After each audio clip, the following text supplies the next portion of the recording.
So Children First Academy is an open enrollment charter school that we opened 2 years ago, and we primarily serve homeless children and homeless families in Phoenix, Arizona.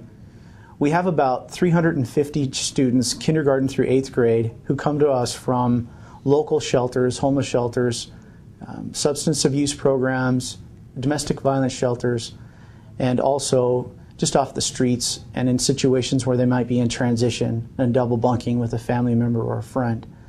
We provide them with meals, a hot meal at breakfast and at lunch, and with transportation to and from school. We also, because of generous community donations, provide a after-school program and a host of other medical and dental services so that they have an opportunity to come to school and get the whole child cared for, not only with the academic side, but with the social side.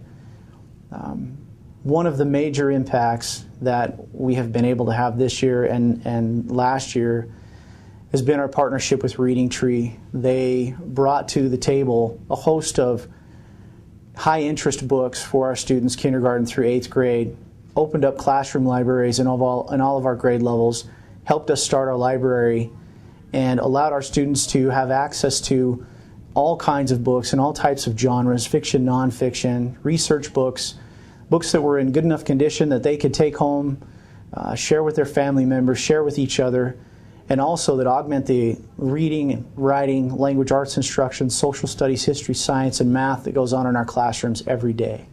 When most people think of poverty, they probably think of socioeconomic times, but in the inability to acquire resources to help in day-to-day. Maybe someone is without a place to live or without a place to work, or maybe they lack transportation to be able to get to and from.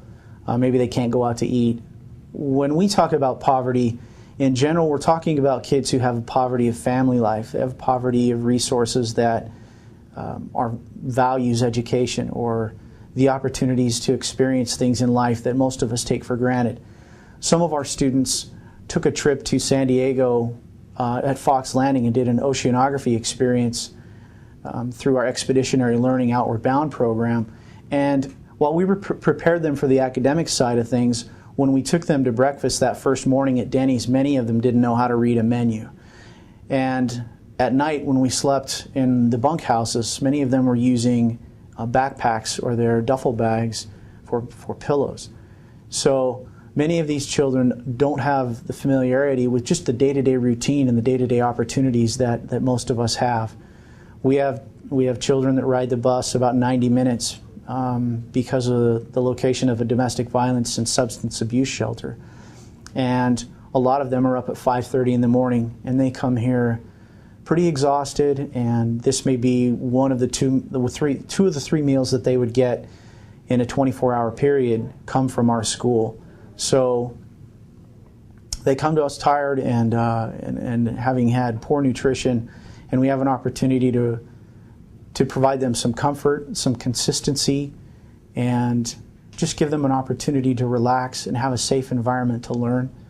Many of us probably take for granted the medical care that we get on a day-to-day or week-to-week, month-to-month basis. We have children here who have very brittle or fragile situations in their lives due to the lack of medical care. One young girl in particular comes to mind, and she's a severe epileptic, and she has to be tube fed twice a day for an hour.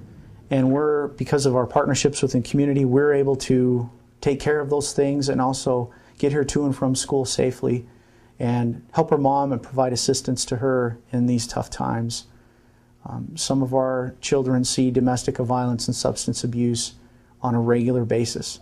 So there's a lot of trauma, and we also can reach out to them and help them with counseling, help parents find resources and be a referral base for that, and do a lot of, as I said before, values education and reaching out to the kids and teaching them compassion and understanding.